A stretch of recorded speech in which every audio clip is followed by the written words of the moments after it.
Well, hey, everybody, welcome to Locker Room. We are we've got, in case you're just listening to this, we are testing some things. We've got some video production rolling, and we've got a full-fledged kind of man cave thing going on here. This looks like your dream, man. This is exceeding all of my hopes and dreams. And so, hey, welcome to Locker Room Season something. We've done a bunch of these now. I don't know what season we're on, but I do know this. This season, we're only going to be talking about men and marriage. And so if this is your first experience with Locker Room, in the past several years, we've explored all kinds of different topics, and we'll continue to do that in the future. But this season will be exclusively devoted to that topic. If this is your first experience with Locker Room, what we try to do is redeem men's conversations. We're trying to talk about the right things in the right ways. And with kicking this season off here on episode 2, first guest on this season is one Mr. Chapman Bean, who you've already heard interrupt me while I was trying to talk about the man cave, and he just chimed right in. Oh, you loved it. His name is Chapman Bean. He's on our staff. He's in a new role now. He is a student ministries pastor over at our Lexington campus, working primarily with high school students, correct? Mm-hmm. All right. Very correct. And Chapman, I like your name because it's one of those names that I would expect you to talk differently than you do. So when you start talking, you talk with this Kentucky Southern drawl. And if you just hear the name Chapman Bean, one might expect someone from like a British Netflix period piece. So no one would go, I bet that fella's from Danville, Kentucky, but you are. So. Everybody thinks it's Rex Chapman, but it's not that at all. It was my granddad, and I get it everywhere. And also, we just talked about this, you weren't born until 1997. That is true. Rex had been in the NBA for 10 years by then, all right? So it had been since 1987 since Rex had been on Kentucky's basketball team approximately. So the timeline would work. No, it wouldn't work. Well, unless, 10 years down the road, that'd be like me right now naming somebody Anthony Davis, my child Anthony Davis, from 2012. And that would be awesome. What's the issue? But that would be from 2012 here in the state of Kentucky. Because it's Kentucky basketball, and that matters. Anthony Davis is awesome. Who's on our wall over here in our man cave, exactly. right below Carl Anthony Towns. And you got Cat up there? Yeah. Behind me, we got Shep. We got Jeff Shepard, whose son is killing it down south. I had 50 the other night. Yeah. I had a buddy go watch that, and he said it was incredible. Yeah, he dropped 50. Is he with North or South Laurel? North, I believe. And he's only like a sophomore, junior. Kid's going to be good. I hope he comes to Kentucky. Well, he's already got some offers. Well, he's awesome.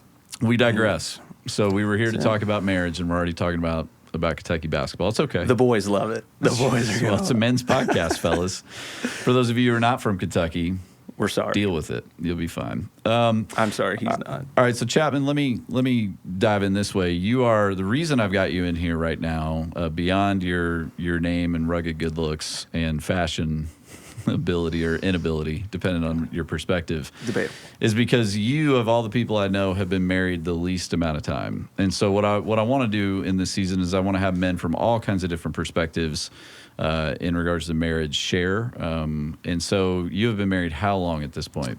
Oh, since May. So what would that make us? Is that like that's the 5th month of the year. The very end of May, so 7 full months? Yes. More than that, but yes. Debatable. All right. So you've been married for less than a year. We'll land less there. Than a year, maybe right. 8 months. Give us a little introduction. Tell us who you are, where you're from, beyond what we've already covered, and how you and Gentry met, and then we'll go from there. Yeah, so I'm from Danville, like you said, that Kentucky drawl. Grew up in Boyle County, but I was actually born here in Lexington, and we lived on Merino Street right by Rupp. So we moved when I was about 5 to Danville and lived on a family farm and loved it. Went to school at Boyle, played basketball, which was kind of where I found my identity for a long time, was playing sports. Ran track in high school. Gentry and I started dating actually my junior year, which was awesome. We dated, and she got to cheer me on playing basketball, and that was a really cool memory. But it goes way back to when we met. It's in basketball, too. So we were playing rec league. I was a 4th grader for the Cowboys, and Gentry was one of those little cheerleaders, and she was just precious. And the cheerleader mom found out that she thought I was cute, and it was like this whole thing, the whole season. All the way back in 4th grade? Oh, yeah, 4th grade, so it's crazy.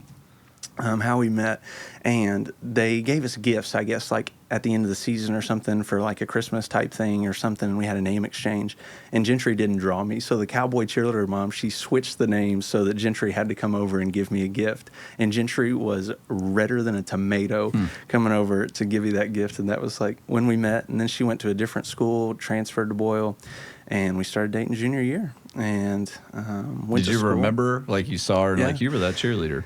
Yeah, we just kind of, in Danville, small town. Yeah, so small even town. though she went to a different school, like we knew who Yeah. each other were, and she thought I was really annoying in middle school. And she probably still thinks that today. And you just probably were. Yeah. oh, I'm still there, 100% valid. So yeah, and we got married after she graduated college. So like I said, 7-8 months ago. So yeah. Okay.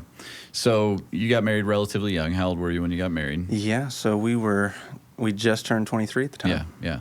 So even in, it's different geographically around the country, but even in Kentucky now, people look at you and go, man, you guys are young, Oh, 100%. So what did you feel prepared for in regards to marriage, and what did you not feel prepared for in regards to marriage? Yeah, prepared for, I think, just like the way I grew up. My parents are small business owners. So like on the financial side, we felt really prepared. And after we'd gone through premarital counseling, like we came out of that. And Gentry doesn't give a rip about finances. So that was something that most people kind of feel unprepared for, that we did feel prepared for. I think something that I was able to get into a rhythm a little bit with was work-life balance. So that was something that Gentry kind of had to figure out, but I felt very prepared for it just coming out of school and being here for about almost 2.5 years when we got married. So that's something I think we really had figured out, those two things. And then if I'm just being completely candid, like I think something that we really were not prepared for, that we were kind of blindsided by, is just the level of intimacy in marriage and just the conversations that have to happen. And Gentry, like, she laughs all the time. She's like, I moved in with a boy. And she's like, you are gross. And I'm like, how? Like, I'm just doing what I always do. And I think I'm a pretty clean dude. I don't know. But she's like, you're a boy, and like this is very different from me. And like, She have siblings? she had a sister, so she just one Yeah, sister, so she and never had brothers. Yep. she never had any boy influence. So that's something that we just weren't really prepared for. And I think just we had both made a decision that we weren't perfect little angels growing up or anything, but we were also virgins. So when we got married, sex was just it was weird. Like we didn't. It was just something that we weren't like. There's no way you can prepare someone for something like that, other than talking about it, and that's not the same as doing something. So I think that just really caught us off guard, and how that intimacy piece and how sex plays a huge part in your marital health, even at a young age, when everybody says you're, like our counselor, he said, young hard bodies. Like we're both in shape, all that type stuff, but I think sex is way harder now than it will be in 20 years, if that makes sense. Like just to understand the complexities of it and how it plays a huge role in marital relationships, if that makes sense. Yeah, I've had this ongoing argument with a friend of mine who's, he's not a Christian. He's a huge proponent of, man, you should have sex with as many people as possible before you choose who you're going to be, married to or in a long-term relationship with, in his frame of reference. And what I've tried to explain to him is you're actually getting it backwards in regards to when you decide to marry someone and commit to them and you're faithful to them and you have sex as a part of your intimate life with one another, one of the beautiful things about that is you actually get to practice it and you get better over the course of time. And so you can get really, really good at something. And there's not all this pressure on one sexual experience. Like people who are single and move from one person to the next, man, that night has to be, something out of a movie that's, rapturous and fulfilling and unbelievable, or it's a huge disappointment. Right. In the context of marriage, there is sex for all different seasons and all different kinds of moments in life. And so you don't have to put all this pressure on one moment, because guess what? There's tomorrow night or next week or whatever that may be. You get to try it again. So I think that's an important message for young men, especially, and even Christian men, to hear, who may start to buy into a world's perspective on sex and go, man, you need to find someone you're sexually compatible with. That's the dumbest phrase I've ever heard in my life. If you have a penis and she has a vagina, guess what? Guess what? You're super compatible. God made it that way, you know? So Crazy how that works. yeah. Welcome to Locker Room, Chapman. No, we're just jumping right in. Yeah. We are on the top level of the diving boards right now. So the intimacy piece sexually, but also I would imagine just the emotional intimacy piece. For us as men, it's a little bit like invasive at times. This leads a little bit to one of the next questions I want to ask you, which was about your personalities and how your all's unique personalities interact with each other for good and maybe for bad within your marriage so far. Yes, so you know me, and like me chiming in when you're talking about this thing, like that's just my personality. Yeah. Like I am take heels, aggressive, extroverted, life of the party style, and Gentry is introverted, quiet. She's very submissive, just wants to go with the flow, doesn't want to disrupt that, and I'm ready to just mess things up. Like I will come in like a wrecking ball. So the two of us, what we're learning is that it's a really healthy balance, and that's what I think. As we were talking like through dating and stuff, like we thought we were so polar opposites and that was going to be a bad thing because I was so this way and she's so that way. But we're finding like when we work together well, it's a really healthy balance. So the personality stuff, it plays out in a lot of different ways, whether it's big decision making, communication, arguments, all that stuff. Like those are the three big things that I think like our personalities like come together to balance each other out really well. And I would think even just something that young couples would deal with is like this personality stuff because you're still learning and growing and you're not even for sure really who you are a lot of times when you step into a marital relationship at a young age and you're still learning and growing and developing like who you are as a person. So I think that's something that Gentry and I just are constantly aware of is who am I, who are you, and how can we do this together well. Yeah, from the outside looking in, when you describe that, I can hear some bells and whistles going off for some people going, oh, she's introverted, you're extroverted, she's calm, right. You're life of the party, she's submissive, you're take the hill. You know, people from the outside looking in could go, man, you might just run right over top of her and she never get her way, she never, have her needs met, that kind of thing. So I would imagine if you're in an unhealthy place, that could be an outcome. It's a definite danger, and we literally, like, this is no exaggeration. We had a conversation last night with a wise, godly couple that's 10 years ahead of us, and that was the conversation we literally had. Is Chapman, are you steamrolling Gentry in this situation because of how you are? Yeah. And Gentry, are you speaking up enough in this situation about this because your tendency is just to shut down, process it as an introvert, and then if I don't bring it back up, it never gets addressed again.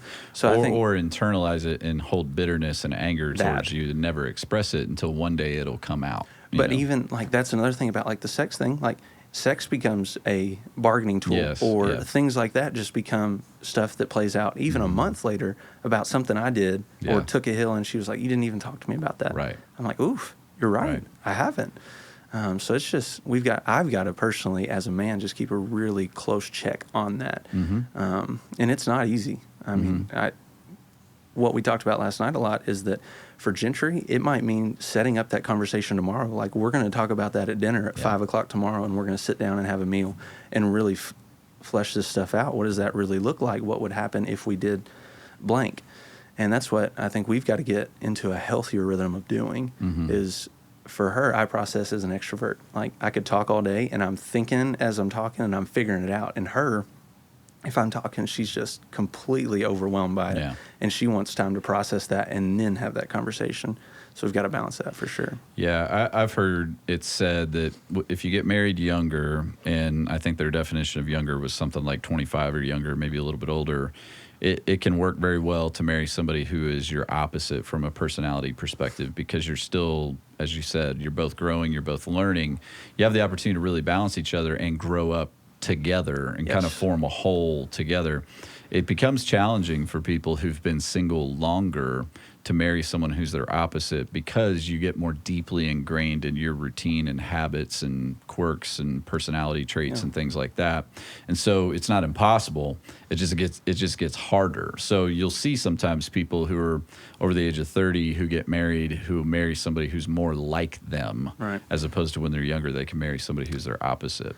That makes a lot of sense. Kind of an interesting phenomenon. I've also noticed in my marriage, because I'm very verbal, and so are you, that I can win a discussion or an argument, but lose the war, so to speak, because I've just worn her out. And now she goes, whatever, you're going to get your way anyway. Oh yeah, we literally had that same thing, because I can always spin it back, and I feel like I always have another argument or something else to add, and I have to have that final word, and it gets unhealthy. Yes. Really unhealthy, really fast. Yeah. So I have to guard that. Yeah, and in marriage, whenever you're trying to win for your own sake versus trying to win for both of you, and it's easy. It's very easy to slip into, because we're competitive by nature, and you get emotional. Losing. Yeah, you don't want to lose, and so it gets you bring that competition mode into your marriage.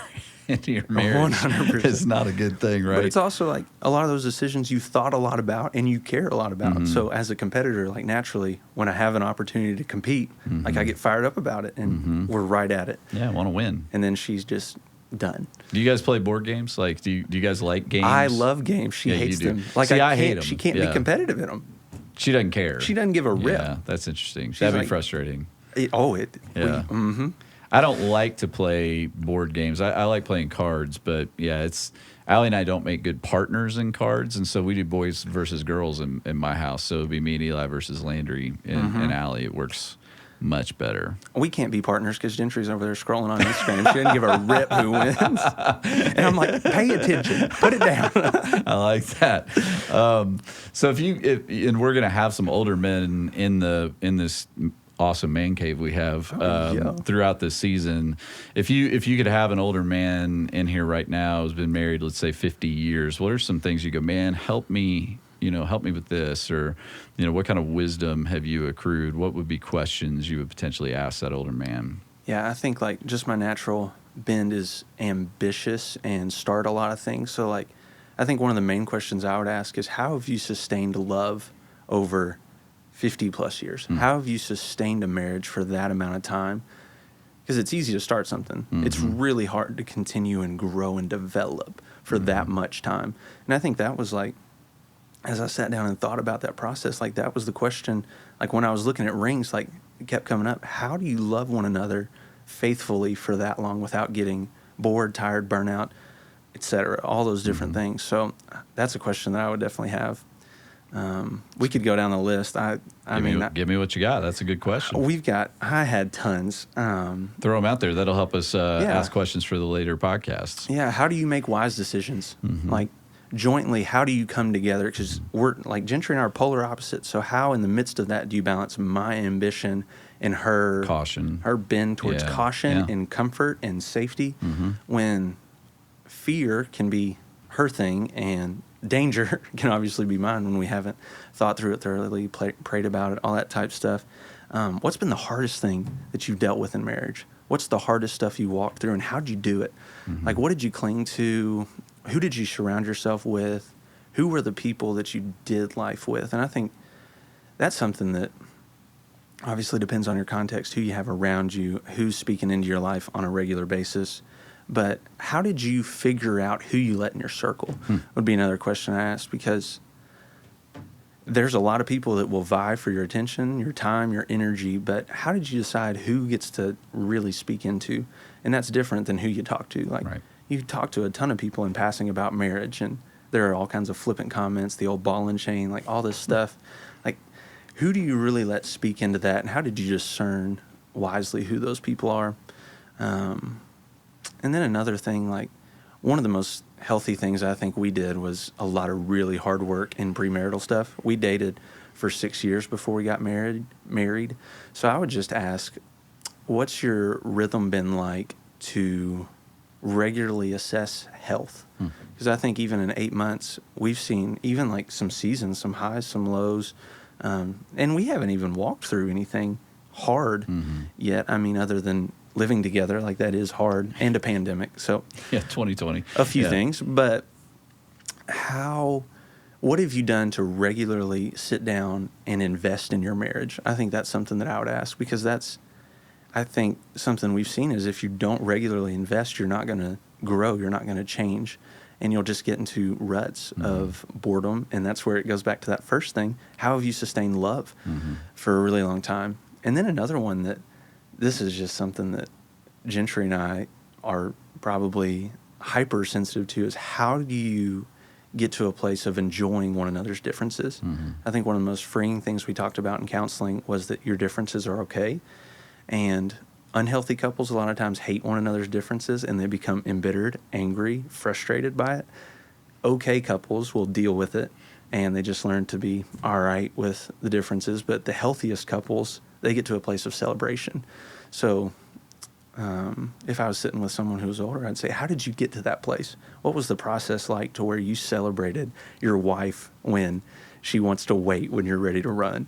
Just that type stuff. So a lot of questions there, but Yeah, I love how those all just came out of you so quickly. And one of the reasons I wanted to turn you loose with that, beyond the fact that I know that you're extroverted and verbal and you would talk, but you said good stuff and you asked good questions. And what I want men to hear is that young men like you who are newly married or on the brink of being married have all these questions. And so, especially within the context of our church, I really want older men to make themselves available to younger men. And we oftentimes, the things that we don't necessarily notice that we've done, or when you ask good questions like that, it makes men kind of go, oh, well, yeah, actually, I do have something to say about that. And here is a season we walked through and what we did wrong and what we did right and that kind of thing. So a lot of times men don't think they have anything to bring to the table, and often they do. And so the value of older men and women in our church speaking into the marriages of younger men and women is tremendous.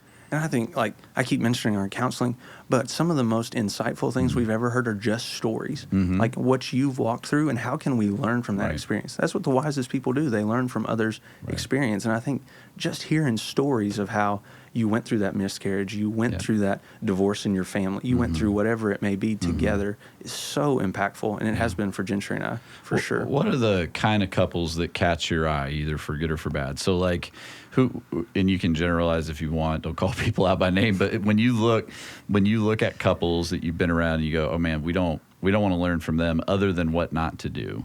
What do those kind of couples look like and exhibit? And then the couples that you go, well, you went to dinner with some last night because those are two people that you go, there's things in them that we want to emulate. So what are those things, both sides?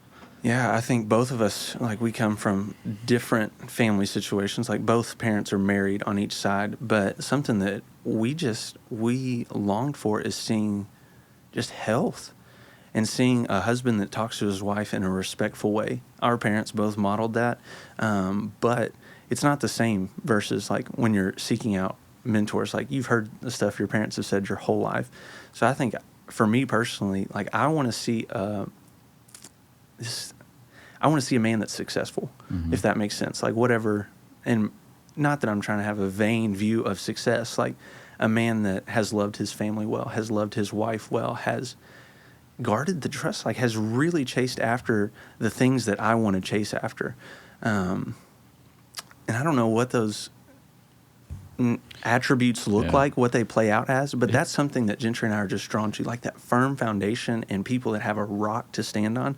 That's what we naturally gravitate towards. Yeah, there ain't nothing wrong with having a really quote unquote boring story. And what I mean by that is, like, there ain't nothing wrong. In fact, there's everything right with, by the end of your life, being able to look back and go, I'm old and I'm faithful. I was faithful to Jesus. I was faithful to my wife. I did the best I could to raise these kids, and I guarded the trust. I didn't cheat on my wife. I didn't, there's nothing wrong.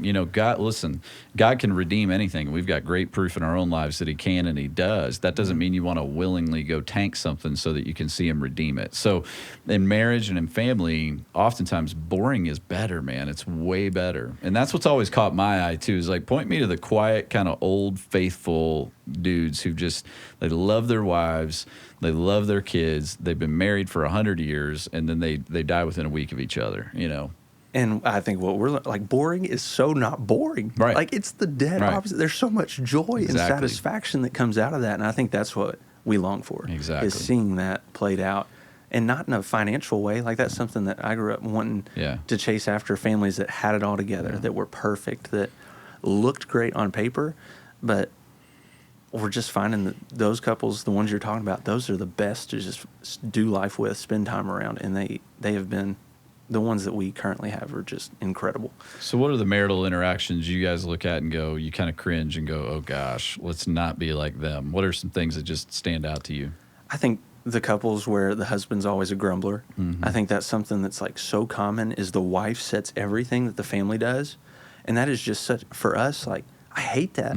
Like, I think it's just such a bad example of leadership when all the husband wants to do is go to work, drink beer, fall asleep, wake up and go golfing with the boys. Like, that for us is like the opposite of what I think God's called us to. And that one's a huge turnoff. I think for Gentry, people are chasing the wrong stuff.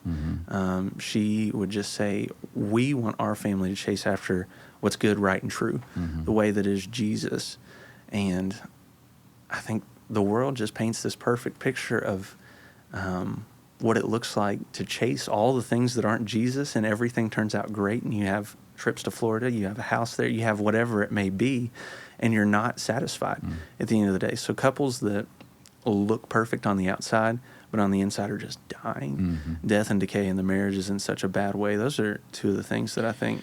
Yeah, we've always noticed too. It's really something that stands out to Allie and I. There's this distinction between couples that can have like this fun banter with one another, where they're laughing, they're picking on each other a little bit, versus the couples that you've seen it, where they literally demean one another in front of other people constantly. Oh, they will dog each other out, and then they will yell at each other for hours after that night because they're... But that's how some people deal with what they're mad about in the other person, and they want to embarrass, and they want to belittle, and they want to make fun of, and it's dangerous. And get people on their team. Like, you're literally trying to build a team against your husband or against your wife. They all agreed with me. All my girls said, you are wrong for that. You need to be better. You need to do more dishes. That's like exactly right. That type stuff. Yeah. Well, you're young still, and you're around, lots of young people. What do young men... How do young men view marriage right now, generally speaking? What's their thought process? It's a tough question because there's so many different types of men, and there's so many different views on marriage right now. But honestly, it's like a jaded, something that should be pushed off, something that you have to be perfectly prepared for, or you're not going to succeed. It's almost like something that's not even like a goal to chase after anymore. Like, I think... I love old Andy Griffith. Oh, yeah, man. That picture, like just the family, Barney Fife always shoot his foot or something dumb, I love it. But that picture's gone. Like, the only thing we have seen, like my generation has really seen, is what we see on Instagram, Twitter, TikTok. Yeah. Like, quite literally, that's the picture of marriage that we have. And it's not even a picture of marriage. It's a picture of singlehood, narcissism, chasing the things that you want before you even consider a marriage. Make sure you're satisfied. You've done enough traveling. You've done enough money making. You've done enough this in your career before you get married, because it's a hindrance. Like, that ball and chain thing is more true than ever before, I think. And unfortunately, that's a view a lot of young men have of marriage. And it's kind of heartbreaking after I've seen the joy of it for the past 8 months that we've been married. It's been incredible. And it just breaks my heart to see how it's become this thing that isn't even a goal anymore. It's not something people are striving after. Like, you're not graduating college thinking about a marriage. You're graduating college thinking about how fast you can become VP, how fast you can be whatever that may be. Yeah, I'll land us here because, as I knew it would, you and I are sailing through the time here. So it's unfortunate. You talk about FOMO, fear of missing out, and specific to not just your generation, but all generations that exist. But one of the things that I find so tragic is that there's a perspective on marriage that if you get married, you're going to miss out. And so there's this fear of missing out on what the single life can provide. And most of those things, as you just listed, are very unfulfilling at the end of the day and very surface level. They'll bring you some fleeting happiness, but you wake up one day and you'll be 38 or whatever it may be, and you will wish you will wish that you could trade all that for what you're now going to turn around and pursue, you know? And so tragically, I see a lot of young people very much delaying marriage, and then it impacts their ability to have children and a million other things that come downstream from that. And it's all because they bought into a fear of missing out, of you getting what you need to experience before you settle down, versus, man, go experience together. And it's so much better, because very few people in the Christian context we're speaking in right now, very few people are given that gift of singleness or whatever you want to refer to it as. Most people are going to get married, and most people will agree, yeah, at some point in my life I want to, but I think we approach it backwards quite often. 100%. 100%. Well, Chapman Bean, I wish you'd talk in a British accent just sometime. Go No work. shot. Don't do it right now, but go work. No shot. Go work on it at some point. Thanks for joining us. We might have you back. We might have you back on like a panel with some other married dudes, and we'll That'd let be them fun. just lecture you and tell you all the things you're doing wrong, and Yeah, I'm an expert in marriage. talk 8 months in. talk I'm about so your good. talk about your fashion choices and things like that. Yeah, we'll do that. They want to be like me. All right. Well, hey, fellas, thanks for joining us on The Locker Room. As always, however you get your podcasts, please rate us if that's a possibility. Give us like as many stars as possible. Tell everybody you love us, and share it with as many men and folks that you know. And we will catch you next time on Locker Room.